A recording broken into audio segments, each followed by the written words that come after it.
अब संसद में ठहाके नहीं गूंजेंगे, अब संसद में मायूसी छा जाएगी, अब संसद उजाड़ हो जाएगा, संसद वीरान हो जाएगा।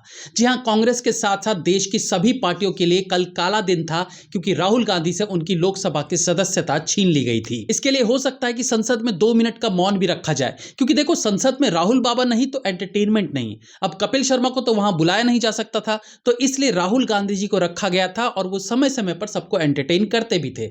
लेकिन अब क्या होगा? लालू यादव भी तो अस्पताल में बेड पर पड़े रहते हैं। फॉरेन में भले वो फिट होकर घूमते दिखाई पड़ते हैं, बट नॉर्मली वो बेड पर ही नजर आते हैं। खैर, वो यहां होते तो भी संसद से उनकी छुट्टी बहुत पहले हो चुकी है। तो वो एक जोकर बनकर जो वो हंसाने का काम करते थे, उसके बाद ये काम राहुल गांधी जी ने अपने हाथों में ले लिया था। लेकिन अब क्या होगा? सुपने खा पर कितने दिन तक हंसा जा सकेगा?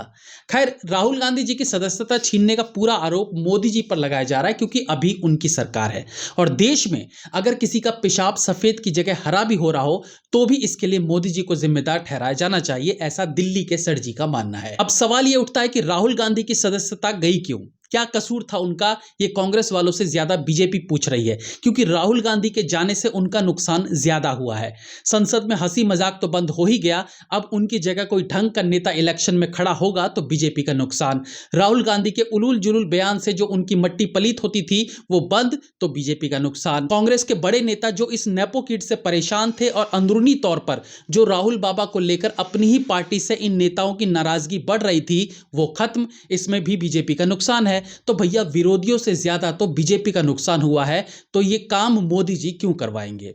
वो तो हमेशा से चाहते हैं कि उनका स्टार प्रचारक राहुल गांधी राजनीति में रहे। खैर, राहुल गांधी की सदस्यता जाने की कहानी 2019 की है, जब एक भाषण के दौरान पजामे से बाहर निकलते हुए राहुल बाबा ने मोदी सरनेम को लेकर टिप्पणी कर दी थी कि देश का पैसा लेकर भागने वाले सभी के सरनेम मोदी हैं। इस तरह से उन्होंने मोदी सरनेम वालों को चोर उचक्का बताया था, जिसे लेकर उन पर गुजरात कोर्ट में केस हुआ और अब उन्हें 2 साल की कारावास की सजा हुई है।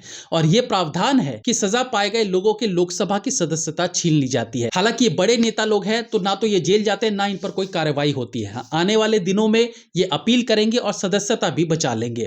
पहले जो 3 महीने का समय अपील करने का मिलता था, उसे तो सुप्रीम कोर्ट ने ही रद्द कर दिया था। पूरे देश को याद होगा कि इस रिव्यू की कॉपी को राहुल गांधी ने सबके सामने फाड़ दी थी जब इन्होंने बिल लाने की कोशिश की थी। इससे बचने के लिए सदस्यता तुरंत समाप्त नहीं होनी चाहिए, तो राहुल गांधी ने अध्यादेश की कॉपी ही फाड़ दी थी। यह हुई राहुल गांधी की बात। और अब आते हैं मानसिक रोगी सरजी पर। सरजी ने जब राजनीति में कदम रखा था तो उनका मकसद था कांग्रेस को खत्म करना। उनकी नजर में सारी पार्टियां, सारे नेता भ्रष्ट हैं, लेकिन कांग्रेस सबसे ऊपर है।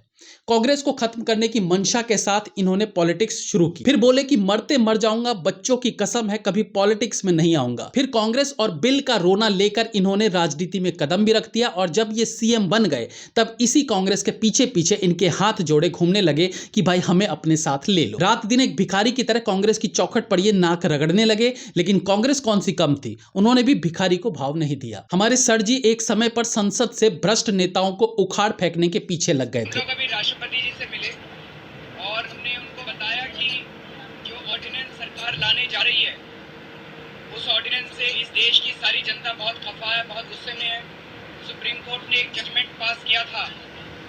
वो जजमेंट बेसिकली संसद के अंदर दागी लोगों को न लाने के लिए था, ताकि जो संसद के अंदर दागी लोग बैठे हैं, अगर उनको सजा मिलती है तो उनको डिस्क्वालीफाई किया जाए। वो वाला बिल जो है वो भी संसद के अंदर स्टैंडिंग कमेटी को दिया हुआ है। जब वो स्टैंडिंग कमेटी के पास है तो ऑर्डिनेंस लाने की अभी क्या जरूरत थी, ऐसी क्या इमरजेंसी थी? सारे देश जनता चाहती है कि राष्ट्रपति जी उस ऑर्डिनेंस पे साइन ना करें, उसको वापस भेजें। और अभी राहुल गांधी की सदस्यता उन लोगों ने समाप्त कर दी। राहुल गांधी की सदस्यता समाप्त कर दी उन लोगों ने। और अब जब भ्रष्ट सजा पाए नेताओं को बाहर निकाला जा रहा है संसद से, तो यही सरजी तमतमाए हुए हैं और पागल सांड की तरह फुफकार मारते हुए कह रहे हैं कि राहुल गांधी की सदस्यता छीनी तो छीनी कैसे। आजकल इस पार्टी ने प्रधानमंत्री को कम पढ़ा लिखा कहकर संबोधित करना शुरू कर दिया है। ये अक्सर इस शब्द का इस्तेमाल करते हैं कि कम पढ़ा लिखा प्रधानमंत्री देश क्या चलाएगा एंड ऑल। सारे लोगों को साथ आना पड़ेगा। ये लड़ाई राहुल गांधी की लड़ाई नहीं है, ये लड़ाई कांग्रेस की लड़ाई नहीं है, ये लड़ाई इस देश को बचाने की लड़ाई है। एक तानाशाह से, एक कम पढ़े लिखे व्यक्ति से, एक अहंकारी व्यक्ति से इस देश को बचाने की लड़ाई। तो मेरा सवाल है कि आपने अभी तक अपनी पार्टी में एक टिकट ब्लैक करने वाले को क्यों रखा हुआ है? आपके पढ़े लिखे जो नेता थे वो भ्रष्टाचार करके जेल की हवा क्यों खा रहे हैं? पंजाब में आपका सीएम कितना पढ़ा लिखा है? आपने दुनिया में ना अनेकों क्रिकेट नुमा लोग देखे होंगे, लेकिन जब कभी गिरगिटों के सबसे ऊंची प्रजाति के सबसे बड़े गिरगिट की बात होगी तो निसंदेह वो दिल्ली के सरजी ही होंगे। इन जैसा कपटे इंसान न पहले कभी आया था और न कभी आएगा, जिसने गंदी राजनीति के खिलाफ आवाज उठाकर लोगों का सी काटा था, वो आज उस गंदी राजनीति की सबसे बड़ी गंदगी बनकर उभरा है। राहुल गांधी को सजा कोर्ट ने दी है, किसी इंडिविजुअल इंसान या पार्टी ने नहीं दी है। और शायद सरजी कोर्ट के फैसले से इत्तेफाक नहीं रखते, वो कोर्ट का कानून का समर्थन नहीं करते, इसलिए राहुल गांधी की चाटने में इतने लीन दिखे कि भूल गए कि वो ऐसा करके कोर्ट का निरादर कर रहे हैं। जय हिंद, वंदे मातरम।